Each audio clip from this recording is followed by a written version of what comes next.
Hello प्यारे बच्चों, कैसे हो। आज हम लोग इंग्लिश लिटरेचर पर डिस्कस करेंगे। आज हम लोग फ्लेमिंगो का जो फर्स्ट लेसन है जिसका टाइटल है द लास्ट लेसन, उस पर लाइन टू लाइन डिस्कस करेंगे। प्यारे बच्चों, फर्स्ट लेसन जिसका टाइटल द लास्ट लेसन, इसे एक प्रसिद्ध फ्रांसीसी नॉवलिस्ट और शॉर्ट स्टोरी राइटर अल्फोंसे डाउडेट ने लिखा था। अल्फोंसे डाउडेट का जन्म 1840 में हुआ था और इनकी जो डेथ थी वो 1897 में हुई थी। यह कहानी यानी the last lesson Franco Prussian war जो 1870 से 1871 के मध्य हुआ था के दौरान अल्फोंसो साहब ने लिखी थी। वास्तव में ये फ्रेंको पर्शियन जो वार था यह बिस्मार्क के नेतृत्व में लड़ा गया था, जिसमें प्रसिया ने फ्रांस को बुरी तरीके से परास्त किया था। बेटा, वास्तव में होता क्या कि Prussia then consisted of what now are the nations of Germany, Poland and parts of Asia. The new Prussian war पर जो पर्शियन रूलर्स आए, उन्होंने फ्रांस के जो दो जिले थे अल्सैक और लॉरियन, यहाँ पर फ्रेंच भाषा को पढ़ाए जाने पर पूरी तरीके से रोक लगा दी, क्योंकि ये अब चला गया था कब्जे में पर्शियन के लोगों के। तो उन लोगों ने अपना जो दो एरिया, फ्रांस का जो दो डिस्ट्रिक्ट था जिसको कवर किया था, वहाँ पर उन लोगों ने पूरी तरीके से फ्रेंच भाषा पढ़ाए जाने पर रोक लगा दी। और वहाँ के जितने भी फ्रेंच टीचर थे जो फ्रेंच भाषा पढ़ाते थे, उनको आदेश दिया कि जितनी जल्दी हो सके यह स्थान शीघ्र छोड़ दें। आप भी बेटा इस कहानी को पढ़ो और खुद देखो कि उस समय यानी 1870 से 1871 के समय स्कूली जीवन पर क्या प्रभाव पड़ा। ये जो द लास्ट लेसन है बेटा, इसमें मूल रूप से दो कैरेक्टर हैं। एक है एम हैमल जो फ्रेंच लैंग्वेज पढ़ाते हैं, और दूसरा एक कैरेक्टर है जो वहाँ का एक स्टूडेंट है फ्रेंच ने अपनी साइकोलॉजी जो टीचर के विषय में, फ्रेंच लैंग्वेज के विषय में है, वहाँ के एटमॉस्फेयर के विषय में वो बताता है। साथ ही साथ एम हैमल इनकी जो मनोदशा है, आज जब उन्हें छोड़ करके जाना पड़ रहा है तो वे क्या फील करते हैं, यह बताने का प्रयास किया गया है। आओ लाइन टू लाइन इसको हम लोग देखते हैं। प्यारे बच्चों, ये बुक है। इस बुक में अगर देखा जाए लंबा लेसन है। लाइन टू लाइन जब आप पढ़ोगे तो आपको अच्छी तरीके से समझ में आएगा कि एम हैमल और फ्रेंच दोनों की साइकोलॉजी है क्या। एम हैमल चाहते हैं कि ज़्यादा से ज़्यादा ज्ञान आज उड़ेल दें, क्योंकि आज उनका लास्ट लेसन है। और फ्रेंच जो पढ़ने में जिसका मन नहीं लगता था, खेलने में जिसका मन लगता था, आज लास्ट लेसन जब पढ़ता है पार्टिसिपल का तो उसे अच्छी तरीके से समझ में आता है और अपनी फीलिंग भी बताता है कि किस तरीके से मैंने पढ़ाई को इग्नोर किया। अगर मैं अच्छी तरीके से रोज़ इसी तरीके से पढ़ता रहता तो निश्चित रूप से मुझे हर लेसन आज की तरह अच्छे से समझ में आता। ठीक है बच्चों, और लाइन टू लाइन देखते हैं। प्यारे बच्चों, यह आपका पहला लेसन द लास्ट लेसन। थोड़ा सा आथर के विषय में भी दिया गया है और यहाँ से पूरी स्टोरी आपको दी गई है। तो चलो हम लोग थोड़ा स्पीड में इसको पढ़ते हैं। लेखक कहता है आई स्टार्टेड, जहाँ पर आई शब्द आएगा वहाँ फ्रेंच को समझिएगा, स्टूडेंट को। I started for school very let that morning, उस सुबह मैं स्कूल के लिए बहुत देरी से चला। And was in great dread of scolding, और मुझे डांट पड़ने का बहुत अधिक डर था। ड्रीड मीन्स भय, स्कोल्डिंग मीन्स डांट फटकार। स्पेशली बिकॉज एम हैमल, ध्यान रखना दो कैरेक्टर हैं। एक एम हैमल जो टीचर हैं जो फ्रेंच लैंग्वेज पढ़ाते हैं, और दूसरा फ्रेंच। विशेष रूप से एम हैमल का and said that he would question us on participle, क्योंकि एम हैमल हम लोगों से कह चुके थे कि वे हमसे पार्टिसिपल के विषय में प्रश्न पूछेंगे। पार्टिसिपल ग्रामर का एक टॉपिक है। And I did not know the first word about them, और मैं उसका फर्स्ट वर्ड यानी मुझे पार्टिसिपल के विषय में प्रारंभिक ज्ञान भी नहीं था। द फर्स्ट वर्ड ये एक फ्रेज है, फर्स्ट वर्ड्स माने प्रारंभिक ज्ञान। फॉर ए मोमेंट एक क्षण के लिए I thought of running away मैंने भाग जाने के विषय में सोचा and spending the day out of door और पूरा दिन घर से बाहर बिताने के विषय में सोचा। आउट ऑफ डोर्स माने घर के बाहर। द फर्स्ट वर्ड माने प्रारंभिक ज्ञान। इट वॉज सो वार्म लेखक कहता है कि दिन बहुत ही गर्म था। सो ब्राइट बहुत ही चमकशील था यानी धूप खिली हुई थी, अच्छा सा मौसम था। The birds were chirping at the edge of wood जंगल के छोर पर, एज माने किनारा, जंगल के किनारे पर चिड़ियाँ चहचहा रही थीं। चिरपिंग मीन्स चहचहाना, वुड्स माने जंगल, एज माने किनारा। And in the open field back of the sawmill the Prussian soldiers were drilling और आरा मशीन के पीछे खुले हुए खेतों में प्रुसिया के जो सैनिक थे वे ड्रिल कर रहे थे। ड्रिल का मतलब यहाँ अभ्यास से है, अभ्यास कर रहे थे।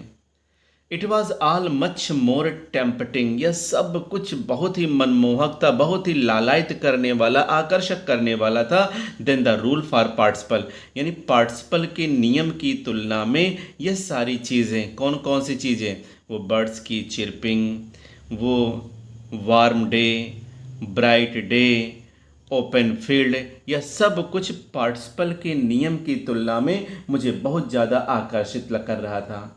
But I had the strength to resist लेकिन मेरे पास विरोध करने की क्षमता थी। रेसिस्ट का मतलब होता है विरोध करने की शक्ति, लेकिन मेरे पास इन समस्त चीज़ों को पीछे छोड़ने की, विरोध करने की शक्ति थी। And hurried off to school और मैं स्कूल के लिए चल पड़ा। When I passed the town hall, there was a crowd in front of the bulletin board. Bulletin board का मतलब होता है नोटिस बोर्ड। क्राउड माने भीड़ है, पास्ड माने गुजरना। जब मैं टाउन हॉल का मतलब होता है सभागार, हम लोग कहें, जब मैं सभागार के पास से गुजरा तो बुलेटिन बोर्ड यानी सूचना बोर्ड के सम्मुख एक बड़ी सी भीड़ थी।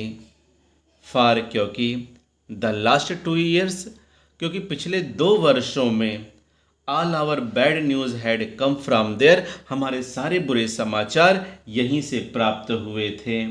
जैसे कौन कौन से समाचार? द लास्ट बैटल युद्धों के हारने के समाचार, द ड्राफ्ट सेना में भर्ती के कानूनी आदेश संबंधी समाचार 2, and the order of the commanding officers और सेना में जो आदेश देने वाले अधिकारी होते थे उनके आदेश, ये सब चीज़ें हमको बुलेटिन बोर्ड से मिलती थी। कौन कौन सी चीज़ें? पहला द लास्ट बैटल यानी हारा हुआ युद्ध, द ड्राफ्ट यानी सेना में भर्ती के कानूनी आदेश, और order of the commanding officers और सेना के जो अधिकारी होते थे जो आदेश देते थे वो आदेश भी इसी बुलेटिन बोर्ड पर छपते थे। And I thought to myself और मैंने अपने मन में सोचा, विदाउट स्टॉपिंग बिना रुके मैं चल जा रहा था, देख रहा था इन लोगों को, ये लोग अपना खड़े हैं बुलेटिन बोर्ड को पढ़ रहे हैं, इसलिए मैं बिना रुके सोचा what can be the matter now, अब क्या मामला है। देन तब as I hurried by as fast as I could go, फिर मैं जितनी जल्दी हो सकता था उतनी जल्दी मैं चला। The blacksmith Wachter, blacksmith माने लोहार, वाक्टर नाम है। ब्लैक स्मिथ जिसका नाम वाक्टर था, हु वाज देयर वहीं था, with his apprentice reading the bulletin और अपने प्रशिक्षुओं के साथ, अप्रेंटिस माने प्रशिक्षु, उसके अंतर्गत जो ट्रेनिंग ले रहे थे लोहारगिरी का, उसी को हम लोग अप्रेंटिस कहेंगे। रीडिंग द बुलेटिन जो बुलेटिन को पढ़ रहे थे, कॉल्ड आफ्टर मी मुझे पीछे से आवाज़ दिया। किसने? यानी वाक्टर ने मुझे पीछे से आवाज़ दिया, डोंट गो सो फास्ट बब, लड़के, BUB बब माने लड़का, डोंट गो सो फास्ट, इतनी जल्दी मत जा, इतनी जल्दी मत कर। You will get to your school in plenty of time, तुम्हारे पास स्कूल पहुंचने के लिए प्लेंटी ऑफ टाइम, पर्याप्त समय। प्लेंटी, प्लेंटी माने काफ़ी या पर्याप्त है। आई थॉट, मुझे लगा, he was making fun of me, कि वह मेरा मजाक उड़ा रहा है। And reached M Hamel's little garden all out of breath, और मैं बुरी तरीके से हाफते हुए मिस्टर एम हेमल के छोटे से गार्डन में पहुंचा। मैं हाफते हाफते पहुंचा। All out of breathe, out of breathe माने हाफते हुए, माने हाफना समझ रहे हो, जल्दी जल्दी सांस लेना। यूजुअली, सामान्यतया या आम तौर पे, व्हेन स्कूल बिगेन, जब स्कूल शुरू होता था, प्रारंभ होता था, देयर वाज ए ग्रेट बस्टल, बड़ी अफरा तफरी होती थी। बस्टल माने अफरा तफरी, हम शोरगुल, कोलाहल भी कह सकते हैं कि बहुत ही कोलाहल शोरगुल होता था। Which could be heard out in the street, जो बाहर गली में भी सुना जा सकता था। स्ट्रीट मीन्स गली, हियर्ड माने सुनना, और आउट इन द स्ट्रीट यानी गली में बाहर दूर दूर तक सुनाई देता था। जैसे क्या क्या, the opening and closing of desk, desk के खोले जाने और बंद किए जाने की आवाज़। लेसन रिपीटेड इन यूनिसन, और समवेत या समूह में लेसन को रिपीट करने की आवाज़। वेरी लाउड, जोर जोर से लेसन दोहराने की, पाठन वाचन करने की आवाज़। With our hands over our ear to understand better, और भली भांति समझने के लिए कानों को दबाए जाना, यह सब कुछ सुनाई देता था। And the teacher's great ruler rapping on the table, और टीचर के वो जो विशाल पैमाना होता था, ग्रेट रूलर, बड़ा जो पटरी होती थी, स्केल या पैमाना, उसे टेबल पर टीचर के द्वारा बार बार पटकने की आवाज़ भी सुनाई देती थी। बट नाउ, लेकिन अब, आज जब मैं स्कूल पहुंच रहा था, it was all so still, सब कुछ बहुत शांत था। स्टिल माने शांत। I had counted on the commotion to get to my desk without being seen, मुझे भरोसा था किसी हो हल्ले के बीच में मैं बिना किसी को दिखाई पड़े अपनी मेज़ पर पहुंच जाऊंगा। बट ऑफ कोर्स, लेकिन वास्तव में, that day everything had to be as quiet as Sunday morning, उस दिन हर चीज़ सचमुच इतनी शांत थी जैसे रविवार का दिन हो। थ्रू द विंडो, खिड़की से, I saw my classmate already in their places, मैंने अपने सहपाठियों को पहले से ही अपने स्थान पर बैठे हुए देखा। एंड एम हेमल, और एम हेमल जो हमारे फ्रेंच लैंग्वेज के टीचर थे, walking up and down with his terrible iron ruler under his arm, अपने बाह में अपने उस भयानक डंडे को दबाए, या कह सकते हैं अपने बगल में उस भयानक डंडे को, टेरिबल आयरन रूलर, भयानक लोहे के पैमाने को, डंडे को अपनी बाह में दबाए इधर उधर टहल रहे थे। I had to open the door, मुझे दरवाज़ा खोलना पड़ा। हैड टू लगा, इसका मतलब वाक़ई में कोई मजबूरी है या बाध्यता है। मुझे दरवाज़ा खोलना पड़ा। And go in before everybody, और सबके सामने मुझे अंदर जाना पड़ा। यहाँ देख लो, बिफोर एवरीबडी, प्रत्येक व्यक्ति के सामने से होकर मुझे अंदर जाना पड़ा। You can imagine how I blessed and how frightened I was, आप कल्पना कर सकते हो, इमेजिन माने कल्पना करना, आप कल्पना कर सकते हो, अंदाज़ा लगा सकते हो कि दरवाज़ा खुला, मैं अकेला प्रवेश कर रहा हूँ, सब के सब मुझी को देख रहे हैं। आप अंदाज़ा लगा होगे कि मैं कितना शर्मिंदा था। ब्लस्ड माने शर्मिंदा होना, and how frightened I was, और मैं कितना भयभीत था, कितना डरा हुआ था। लेकिन बट नथिंग हैपेंड, लेकिन कुछ भी नहीं हुआ। एम हेमल सा मी, एम हेमल ने मुझे देखा। एंड सेड वेरी काइंडली, और बहुत ही दयालुता पूर्वक मुझसे बोले, go to your place quickly little Franz, हे नन्हे फ्रेंज, ये फ्रेंज नाम है, कैरेक्टर है जो बच्चा है। नन्हे फ्रेंज जल्दी से अपनी जगह पर जाओ, अपने स्थान पर जाओ, अपनी सीट पर जाओ।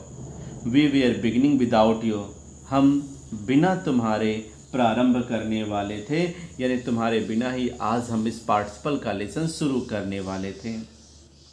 आई jumped over the bench and sat down at my desk, मैं बेंच से कूद करके अपनी डेस्क पर बैठ गया। Not till then when I had got a little very over my fright, और मैं अपने भय पर थोड़ा सा नियंत्रण पाया, यानी जब मैं गया अपनी सीट पर बैठ गया तो मेरी शर्मिंदगी, मेरा डर थोड़ा कम हुआ। Did I see that our teacher had on his beautiful green coat, और मैंने देखा हमारे जो अध्यापक थे वो सुंदर सुंदर हरी हरी कोट पहने थे। हिज फ्रिल्ड शर्ट, उनका जो झालरदार शर्ट था वो पहने थे। And the little black silk cap, और नन्ही सी काली सी रेशमी टोपी भी पहन रखी थी, ऑल एम्ब्रॉयडर्ड, जिस पर कढ़ाई की गई थी। That he never wore except on inspection and prize day, और यह वे तभी पहनते थे जब निरीक्षण का दिन होता था, कोई इंस्पेक्शन होनी होती थी तब, या प्राइज डे, या जिस दिन पुरस्कार वितरण होता था उसी दिन पहनते थे, इसके अलावा कभी नहीं पहनते थे। बिसाइड्स, इसके अतिरिक्त, यानी एक नई चीज़ दिखाई दी, यानी टीचर आज बहुत बढ़िया कपड़े पहने हुए थे। दूसरा, the whole school seemed so strange and solemn, इसके अलावा पूरा विद्यालय बहुत ही विचित्र और बहुत ही गंभीर लग रहा था। स्ट्रेंज माने अद्भुत, विचित्र, सोलमन माने गंभीर, serious. But the thing that surprised me, लेकिन वह चीज़ जिसने मुझे अत्यधिक आश्चर्यचकित किया, was to see on the back benches that were always empty, कि वो सदा खाली रहने वाली पीछे की बेंच पे, the village people sitting quietly like ourselves, हम लोगों की तरह ही चुपचाप गांव के लोग बैठे हुए थे। ओल्ड हाउजर, बूढ़ा हाउजर था, विथ हिज 3 कॉर्नर्ड हैट, जो तिकोना टोपी पहने हुए था।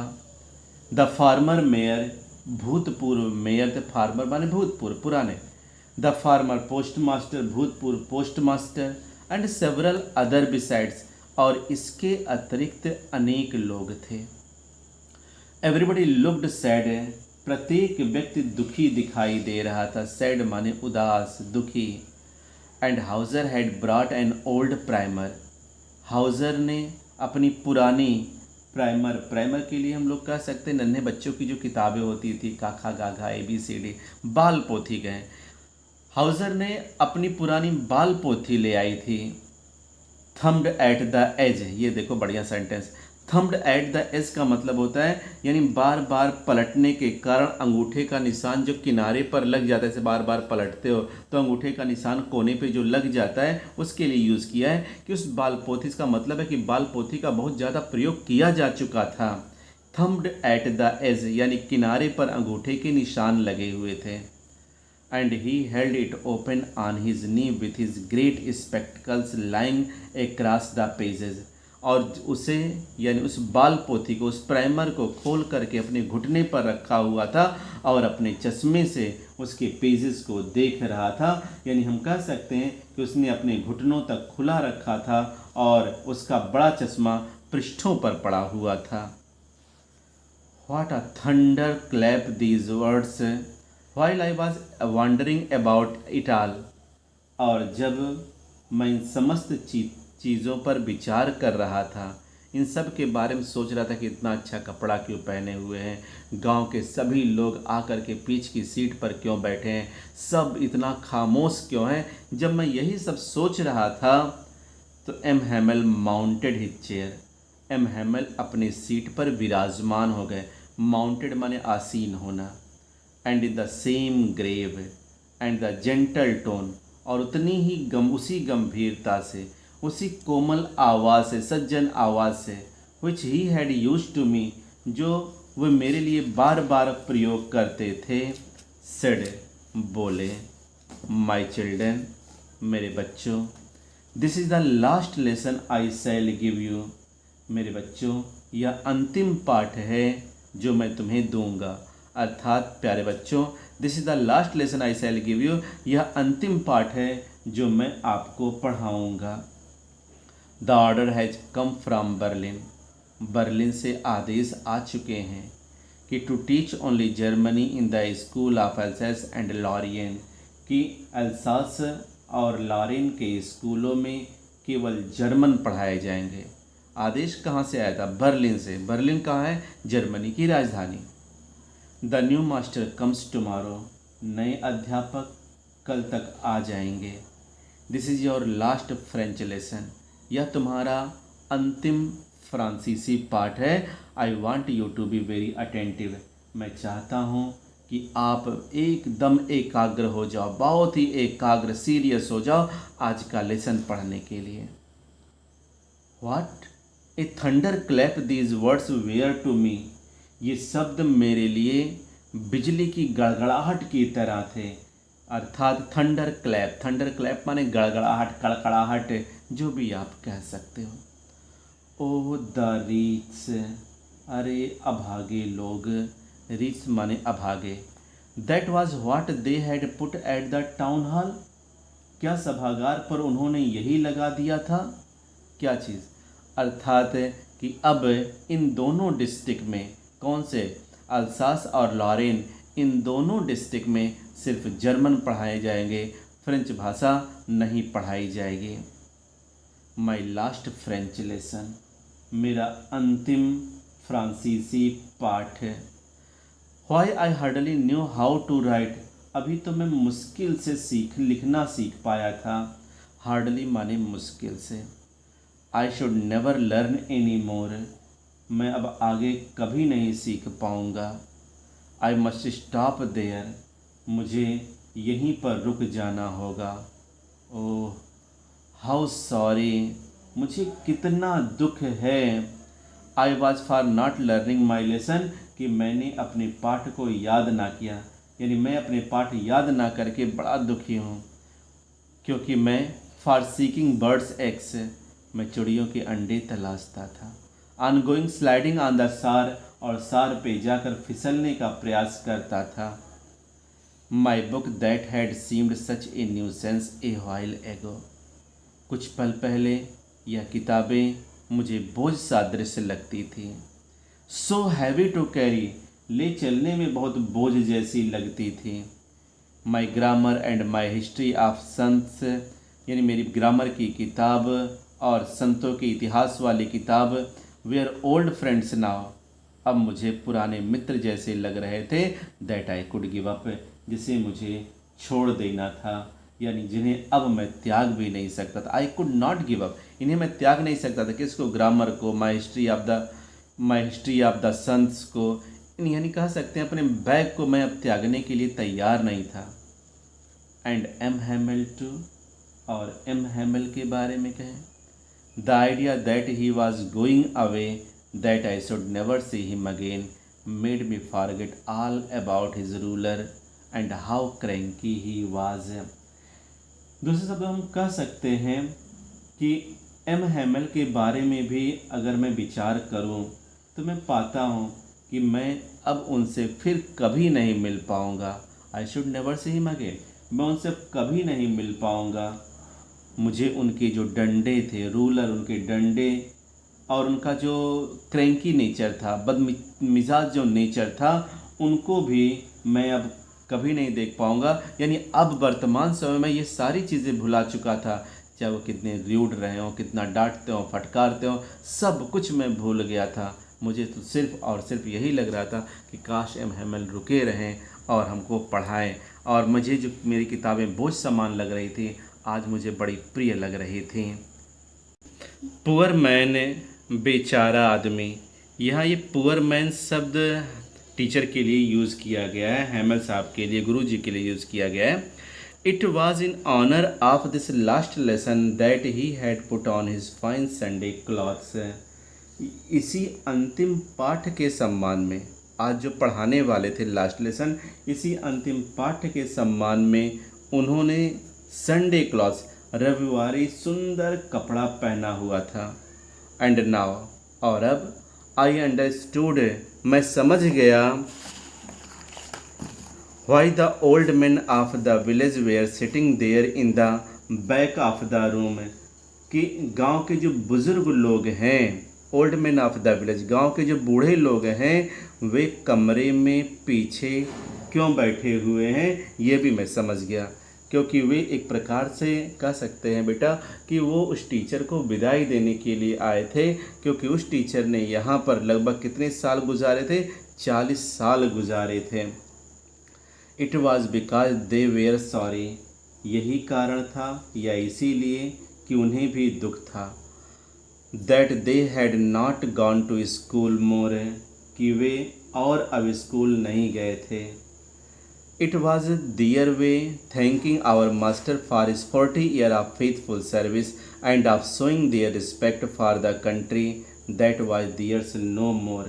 यानी हम दूसरे शब्दों में कह सकते हैं कि हमारे अध्यापक की 40 वर्ष की बहुत ही वफादारी के साथ फेथफुल सर्विस, बहुत ही निष्ठापूर्ण सेवा, बहुत ही वफादारी पूर्ण सेवा के लिए धन्यवाद देने, और जो देश अब उनका नहीं था, दैट वाज देयर्स नो मोर, जो अब उनका नहीं था, उसको सम्मान प्रदर्शित करने के लिए यह उन बूढ़ों का, इस गांव वालों का अपना तरीका था। While I was thinking of all this, जब मैं यह सब कुछ सोच रहा था या जब मैं इन बातों के विषय में सोच रहा था, आई हियर्ड माई नेम कॉल्ड, मैंने सुना कि मेरा नाम पुकारा गया, या कह सकते हैं मैंने अपने नाम को पुकारे जाने को सुना। It was my turn to recite, recite का मतलब होता है कविता पाठ करना, या कह सकते हैं बोलना, समझाना, कि अब बोलने की बारी या रिसाइट करने की बारी मेरी थी।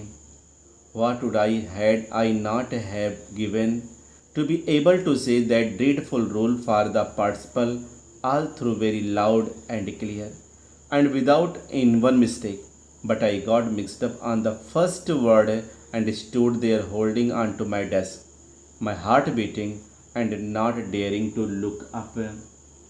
जब मैं इन्हीं सब चीज़ों के विषय में सोच रहा था तो मैंने अपने नाम को पुकारे जाने को सुना।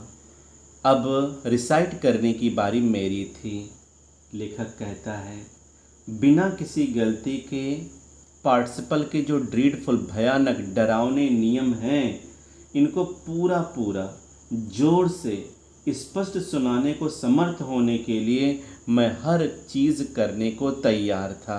यानी कहता भी क्या है कि मैं सब कुछ बिना किसी गलती के, काश में पार्टिसिपल के एक एक लाइन को सुना लूँ, अगर मैं कर पाऊँ तो मैं उस कार्य को करने के लिए हर कुछ चीज़ें सेक्रीफाई करने के लिए तैयार था।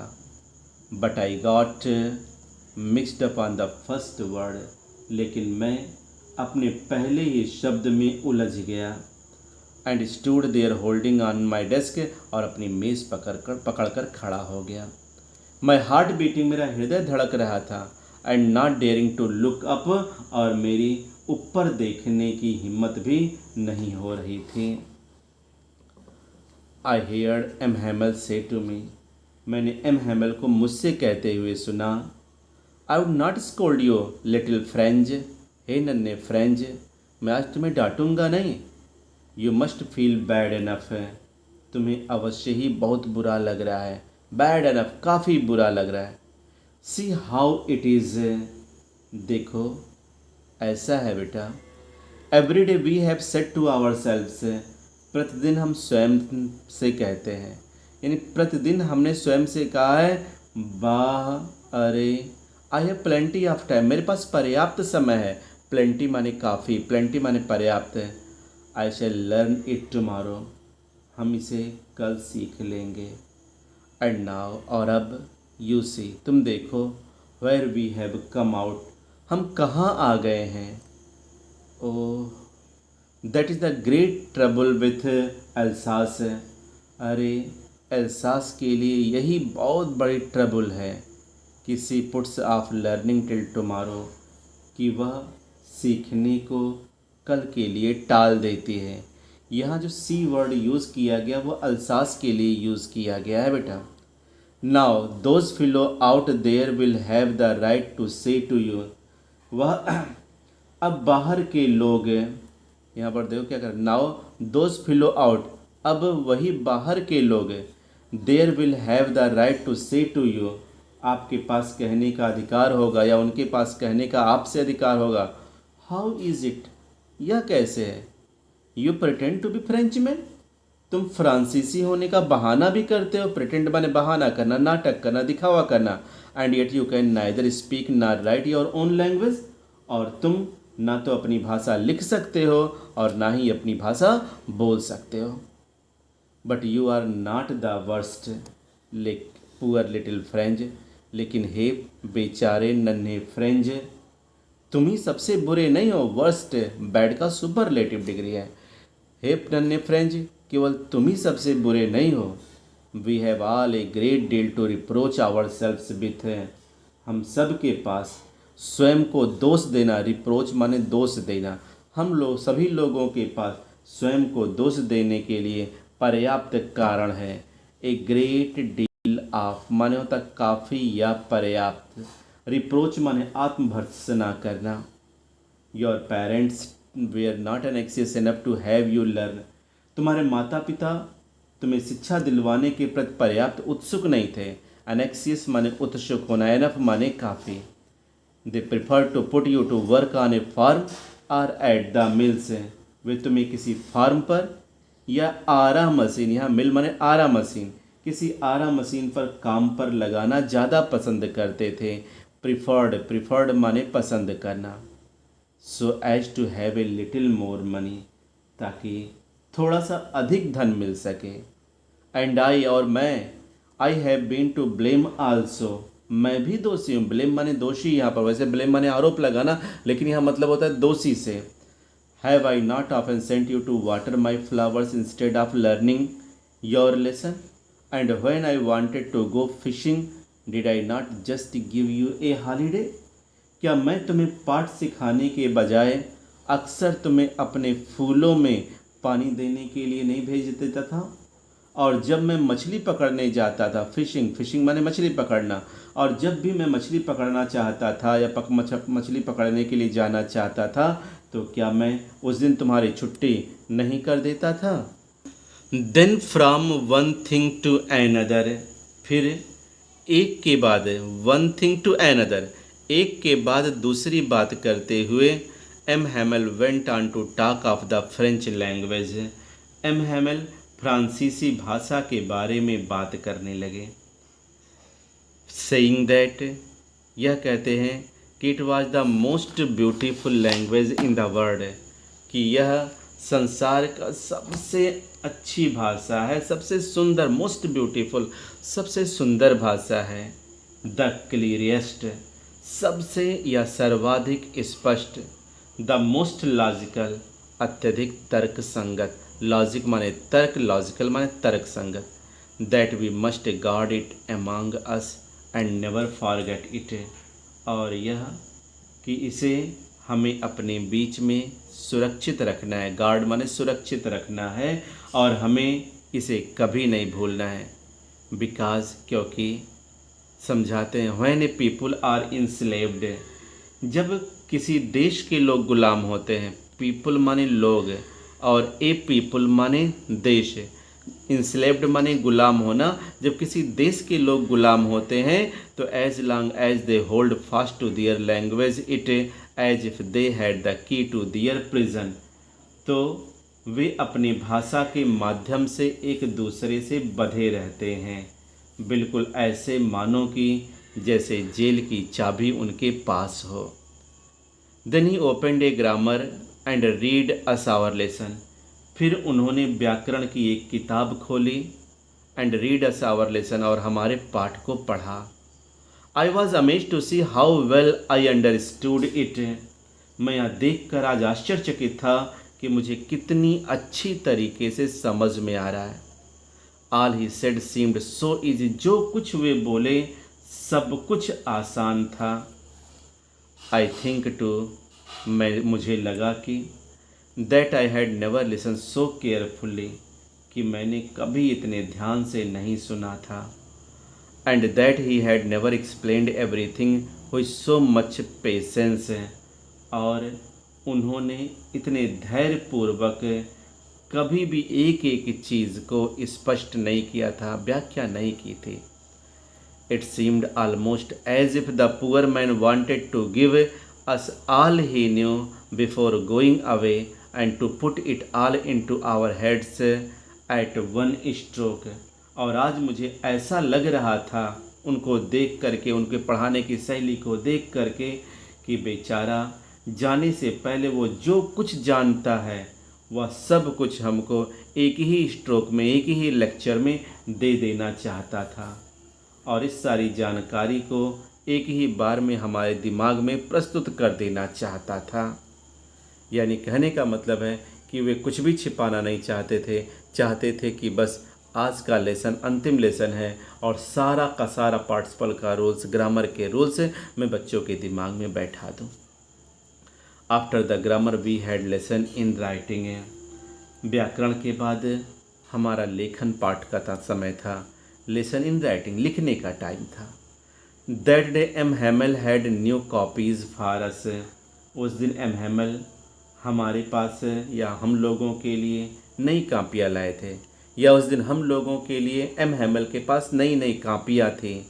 Written in beautiful round hand, जिसमें कर्सिव लेटर में लिखा था फ्रांस एल्सास, फ्रांस एल्सास, ये दो वर्ड ही लिखे थे। They looked like little flag floating everywhere in the school room, ऐसा लगता था जैसे विद्यालय के उस कक्ष में सब और छोटे छोटे झंडे, देखो यहाँ दिया लिटिल फ्लैग्स फ्लोटिंग, छोटे छोटे झंडे लहरा रहे हों। Hung from the rod at the top of our desk, हमारे डेस्क के टॉप पर या मेज़ों पर जो छड़ें लगी रहती थीं उसी पर लटकाए हुए थे। You ought to have seen how everyone set to work, आपको यह देखना चाहिए कि कैसे सभी लोग अपने कार्य के लिए सेट हो गए, यानी अपने अपने कार्य में लग गए। And how quite it was, सब कुछ कितना शांत था। काश आप भी देख पाते कितना सब कुछ शांत था। The only sound was the scratching of the pens over the paper, केवल पेपर पर पेनों के खरोचने की आवाज़ सुनाई दे रही थी। यानी कह सकते हैं कि एक मात्र ध्वनि कागज़ पर पेनों के रगड़ की आ रही थी। One some beetle flew in, एक भौरा उड़कर अंदर आया। But nobody paid any attention to them, लेकिन किसी व्यक्ति ने उस पर ध्यान नहीं दिया। Not even the littlest ones, यहाँ तक कि छोटे से छोटा बच्चा भी उसकी तरफ दैन नहीं दिया। वो worked right on tracing their fish hook, जो मछली मारने के कांटे को बनाने में बिजी था। As if that was French too, ऐसे लगता था मानो कि वह फ्रांसीसी भाषा हो। एज इफ माने मानो कि। On the roof the pigeon could very low, छत पर कबूतर धीरे से गुटरगू किए। कू पिजन की आवाज़ के लिए कूड वर्ड का यूज़ करते हैं। धीरे से कू की आवाज़ लगाए। And I thought to myself, और मैंने अपने मन में सोचा। I thought to myself, अपने मन में सोचा, will they make them sing to German even the pigeon, क्या वे कबूतरों को भी जर्मन सिखाएंगे। व्हेन एवर, जब कभी, I looked up from my writing, I saw M Hamel sitting motionless in his chair and gazing first at one thing then at another, as if he wanted to fix in his mind just how everything looked in that little school room। जब कभी कब मैंने लिखते हुए ऊपर देखा तो मैंने देखा कि एम हैमल बिल्कुल शांत कुर्सी पर बैठे हैं। वे कभी किसी चीज़ को तो कभी दूसरी चीज़ को घूर रहे थे। गेज माने घूरना। मानो कि वे मस्तिष्क में उस छोटे स्कूल कक्ष की प्रत्येक वस्तु को ठीक तरीके से बिठा लेना चाहते थे जैसे वो दिख रही थी। फैंसी, कल्पना करो, जरा सोचो। For 40 years he had been there in the same place. 40 वर्षों तक वे उसी स्थान पर थे। With his garden outside the window, खिड़की के बाहर उनका बागीचा था। And his class in front of him, और उसी के सम्मुख उनका क्लास था।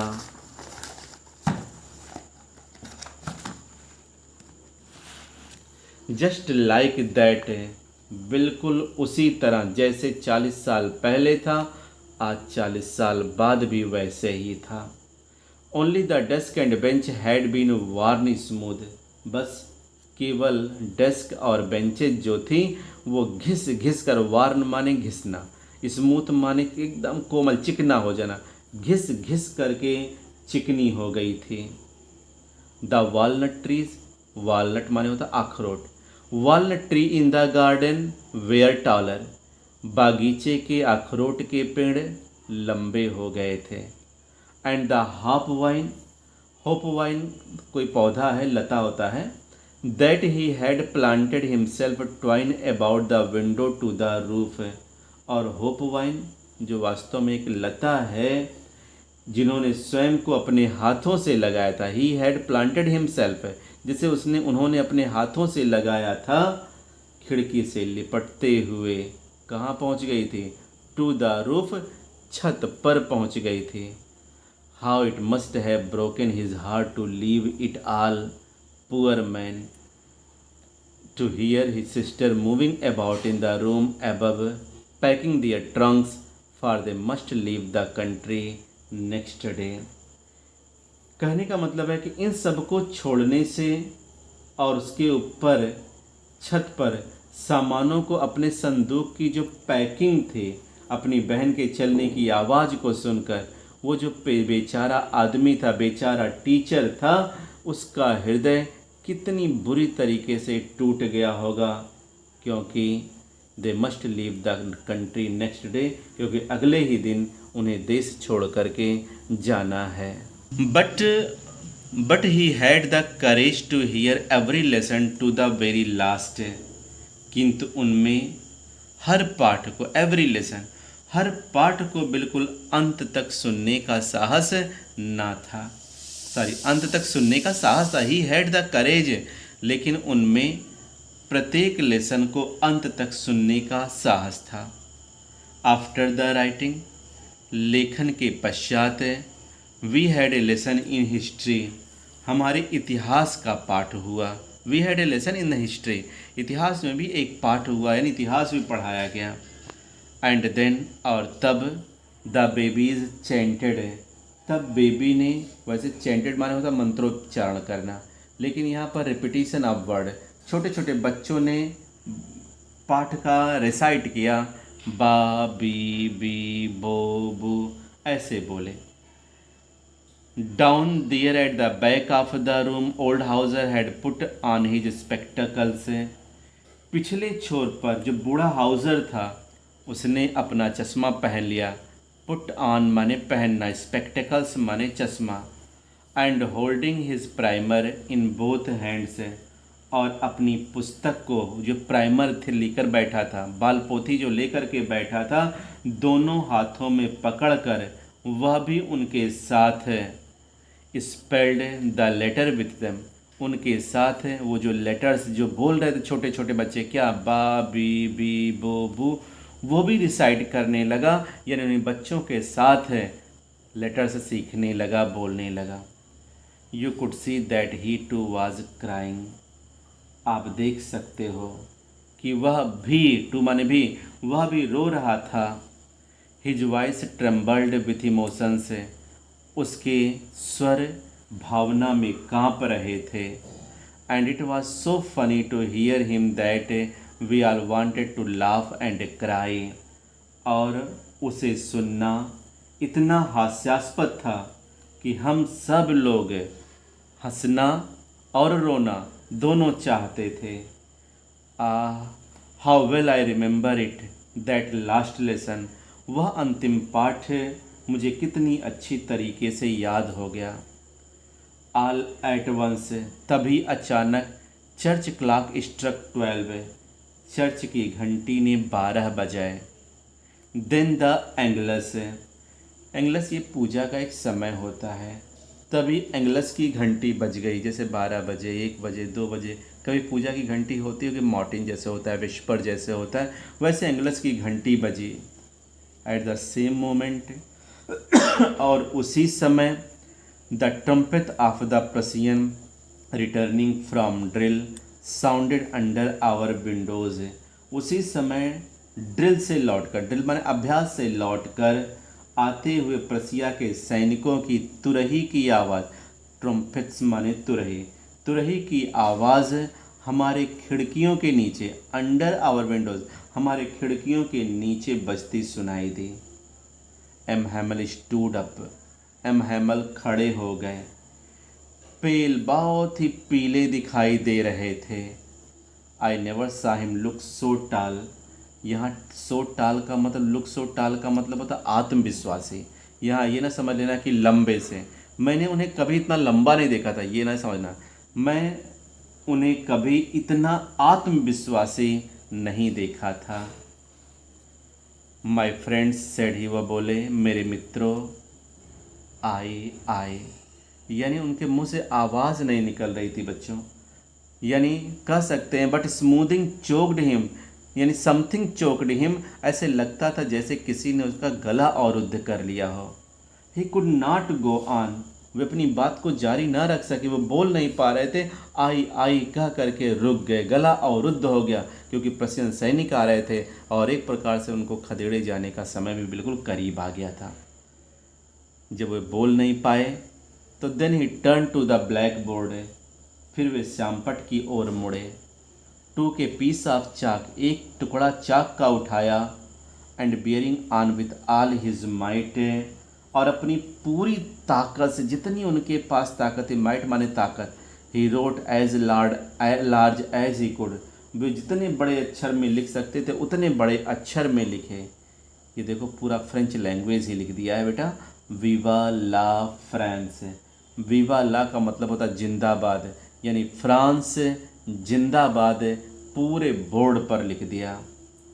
देन ही स्टॉप्ड, फिर वो रुक गए, and leaned his head against the wall, और अपने सिर को दीवाल के सहारे झुका लिया। लीन माने झुकाना, और रटे रहना बेटा, लीन के साथ हमेशा प्रीपोजिशन अगेंस्ट लगता है, और अपने सर को दीवाल के सहारे टिका लिए। एंड विदाउट ए वर्ड, और बिना कोई शब्द बोले, he made a gesture to us with his hand, अपने हाथ से हमारी तरफ एक इशारा किया, पूरी क्लास की तरफ इशारा किया। उनका चेहरा बोर्ड की तरफ था, और इस अपने हाथ से इशारा करके उन्होंने बोला, स्कूल इज डिसमिस्ड, स्कूल समाप्त हो गया, स्कूल की छुट्टी हो गई, यू मे गो, अब आप जा सकते हो। बेटे ये था आपका द लास्ट लेसन का लाइन टू लाइन अनुवाद, जिसमें आपने एम हैमल को अपने इमोशन को प्रकट करते हुए देखा, गांव वालों ने भी अपना इमोशन किस तरह से प्रकट किया वो देखा, नन्ना फ्रेंच जो था वो अपने इमोशंस को किस तरह प्रकट किया वो आपने देखा। यानी कह सकते हैं कि एक व्यक्ति जो 40 साल तक बड़े ही निष्ठा के साथ अल्सास नामक छोटे से डिस्ट्रिक्ट में अपनी सेवाएं दे रहा था, आज जब उसे अपना सब कुछ छोड़ करके जाना पड़ रहा था तो वो कितना दुखी था, और उसके मन में कितने इमोशन थे अपने फ्रेंच लैंग्वेज के लिए कि सारे इमोशन को उड़ेल देना चाहता था, एक एक लेसन को वो पढ़ा डालना चाहता था बच्चों को। और लिटिल फ्रेंच आज हर एक एक लेसन को सीखने को तैयार था, और गांववासी भी अपने आप को वहां पर उपस्थित करके उस एम हैमल को अच्छी तरीके से विदाई प्रदान करते हैं। तो ये था आपका लेसन बेटा, अब आप इस लेसन को पढ़ो और ध्यानपूर्वक इसका एक एक लाइन देखो। Okay, bye, good night.